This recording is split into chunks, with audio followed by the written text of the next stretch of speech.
How are you? This is Michael Macchia at Russo Music. What we'd like to do is today, and what I'd like to do is get started with how would I approach dealing with a beginner student, someone who hasn't played before, might have other instruments that they've played, but not specifically guitar. Um, the first thing I would do is go for the different types of guitar and look at that to start with, which would be one, the acoustic guitar, or a nylon string acoustic guitar, which I prefer, especially to start with people that have never played, or worked with any steel instrument guitars, whether it be banjo, anything basically where your fingers need to be actually calloused a bit, which will come in a very short period of time, but certainly need, to make it as easy as possible to press down onto the frets. So I prefer using this nylon string, classical style or acoustic style guitar. This is a classical style guitar, nylon string. It's set, by Bill, who works over at Russo. So if you need any work done there, Bill will be sure to be able to help you. He set this up specifically for me for acoustic as well as nylon, basically classical music nylon string playing, which again, to use your fingers correctly, but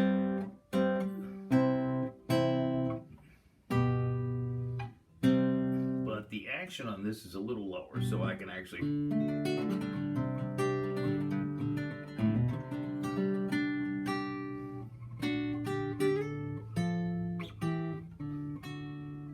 I can actually work with this a little easier than the strings are usually just slightly higher on usually on the classical style playing.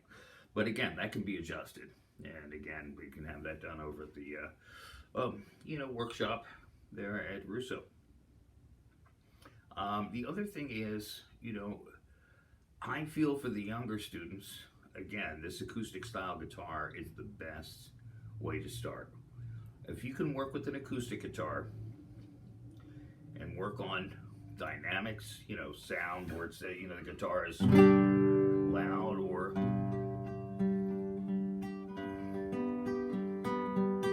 soft, you have a better idea of controlling the sound on an electric guitar. Very important. And also learn to keep the sound moving.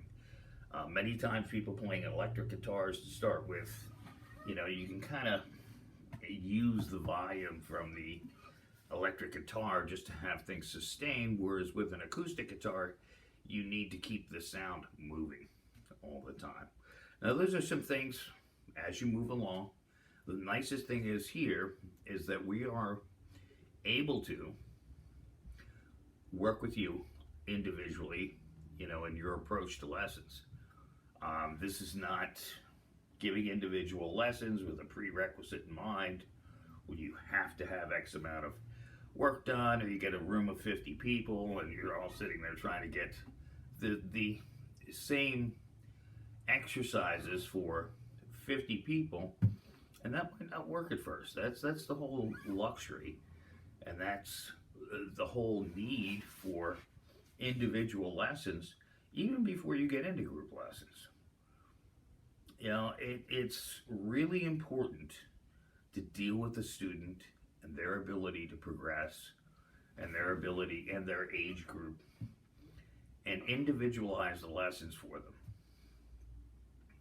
Maybe a young guy of 6 is not going to be the same as dealing with someone who's 18 or 16 or, someone in their 20s, let alone, people that are older. Of course, as the younger students, it's more of I feel they're a little more of, like, as we all know, a little more of a sponge than it is when you get a little older. As far as taking in information and being able to apply it. But in terms of finger dexterity and as far as finger abilities, in order to use your fingers correctly, usually the young teenager, adolescent, and the younger adults through adults have better motor coordination. So I'm going to approach that differently. Back to that point, there's all sorts of ways we can do this, but it's best to be on one-on-one basis.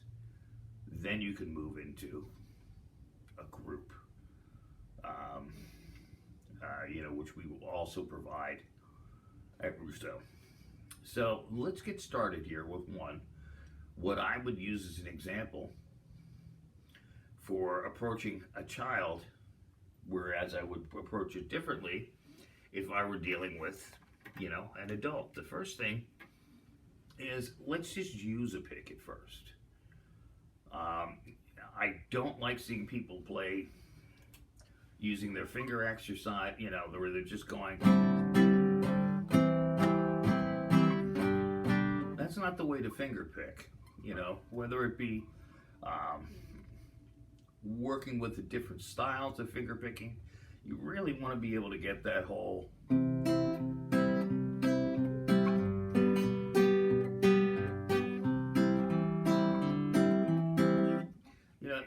that's the right and correct way to finger pick.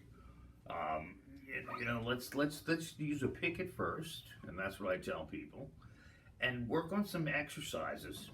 The other thing is, we don't have to deal with notational reading. I suggest that for the younger students. For the older students, some people just do not want to worry about, dealing with or being able to work with notation. So we do use tablature.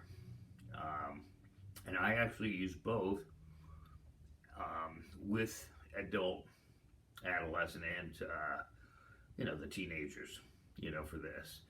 But, the finger exercises vary. So for instance, with a younger kid, the first thing I want to do is have them be able to coordinate dealing with open strings.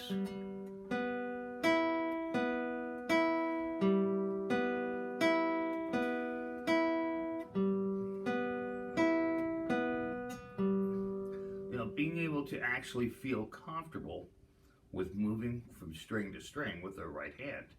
And that can be done, again, just with your right hand. You don't have to focus on both hands. It's sensory overload at first.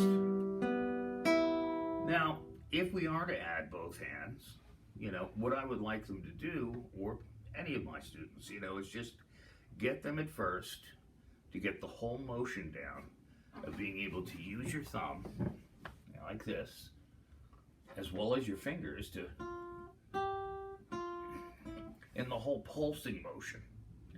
Where again, when you press down onto the fretboard, you don't just necessarily want to just think of it as using your fingers like this, and we all have the tendency at times to slip away from the neck or slap onto the strings. The way that's done, keeping your finger balanced within that 3-fret area at first, just trying the best you can. But try to not have a thumb here and fingers here. You're slapping at the strings. Technically, you're never going to be able to really play that way. And what I'd like to do is, with the beginners, just get them to pulse, is what I call it, pulsing, back and forth. First fret, third fret, first fret, third fret, first 2 strings, and the third.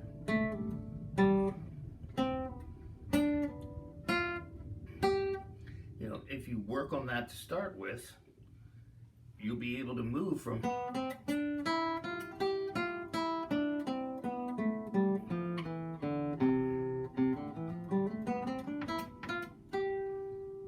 you'll be able to move the way you should move. And again, while using that technique of pressure and release, it keeps the tips of the fingers down onto the fretboard. You're not slapping at the strings, which is the tendency if you are not having your thumb help you when you're working with your pressing down on the fretboard with your fingers. Okay, so again, that would be slightly different than what I would do if, someone has uh, a teenager or adult, that might have the tendency to be able to, their finger memory or their actually kinetics, the way they move with their fingers is a little easier for them. Then I like to do it.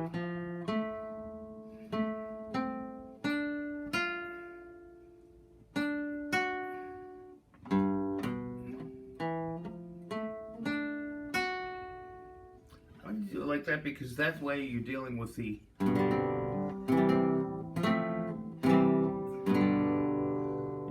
way major chords will be set up on the guitar and the fingerings that are going to be used for that. And again, as you move up and down the neck of the guitar, which I will show you in the intermediate class video, if we move further along here, why that's important. Or minor.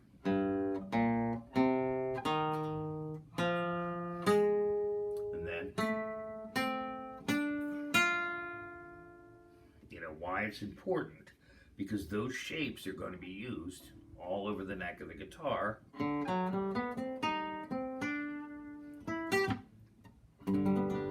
when you're either playing bar chord forms or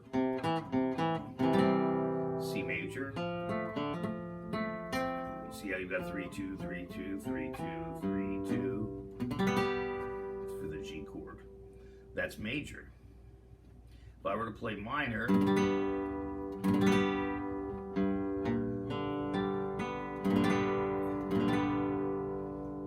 I have a different way of approaching dealing with every chord. So for the time being, that's what I would do to differentiate between dealing with a younger student and an older student. Also, your open string exercises don't want to keep you just in one area of the neck. Many times we start off and just in those first 3 frets.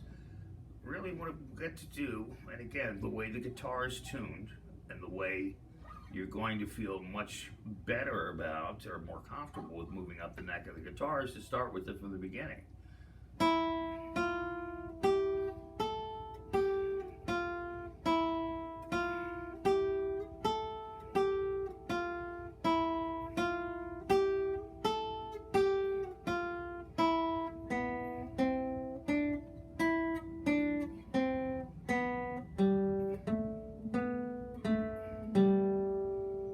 So on, so we'll work on exercises where you'll be moving up the neck of the guitar, not the entire neck for the time being. That's done in more of an intermediate to advanced stage as far as 2 octave and 3 octave scales. But again, so you just get the idea of what I used to call no man's land, where you get involved with playing something that's outside of the first 4 to 5 frets, and then you're like, oh my God, what's here? Do we even use that part of the guitar? And it's like, yes, you do. So again, those are some of the things that I'd like to start off and work with, along with basic chords. Now, usually a lot of the chord books will give you the traditional C chord like this. What about the 3 notes we need? And I'm just using this as a simple example of, for a C chord, we need the notes C, E, and G to build that chord. That's this. This is C. This is a C. This is C. Okay. What about just using? That's more than enough, Having the 2 notes that apply to whether the chord's major or minor are enough to just, again, imply the chord that you want to get to. That would be for D. D minor. D sus.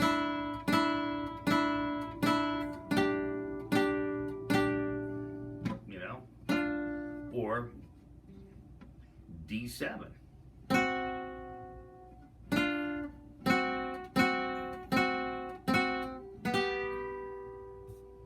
Back to a G. Rather than, or an E chord, rather than that, just that's, the notes E, G sharp, and B. And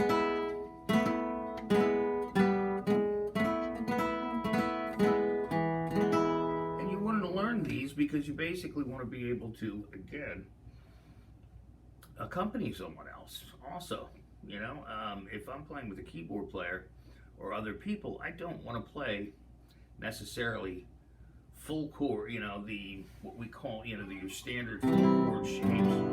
I might, if somebody's playing, I want to play.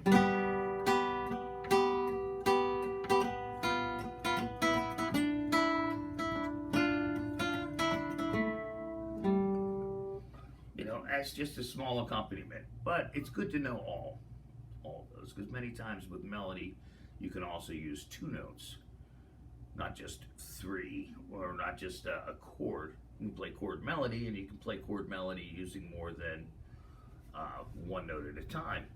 But getting those basic little chords down is important, and you can still, the nice thing is you can still play through a song where you're not going through that task of that, oh boy, I've got to play. If I'm learning how to read notes, I've got to, it's going to take weeks to be able to get me to play some simple songs. No, you don't need to do that. Usually by fretting one note,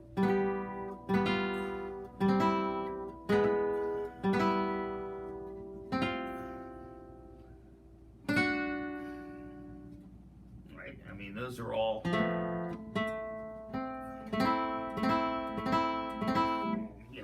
Those are all chords we can use by fretting with one note or two notes. We don't need the full.